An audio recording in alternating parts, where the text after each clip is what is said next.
understanding independence better helps us do several things. First, it helps correct some misunderstandings that percolate through news coverage of campaigns and elections.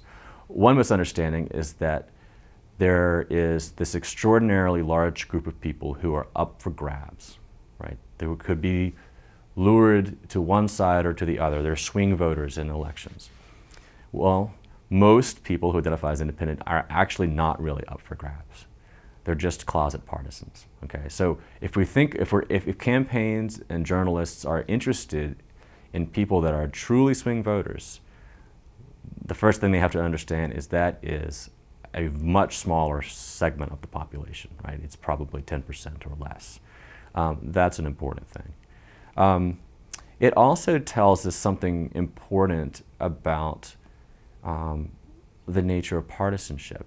If we live in a world in which people reject parties, that seems to suggest that, for example, partisan conflict in Congress, which is quite visible these days, is really out of step with how the electorate thinks about parties, right?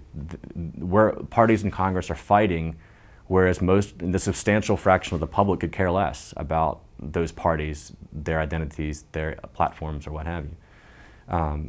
In fact, the fact that the parties are in conflict in Congress is more reflective of the fact that the public is largely partisan, largely loyal to those parties, at least in presidential elections. And so in some sense, the conflict that you see, or the division that you see among leaders, is really mirrored by a division among the public.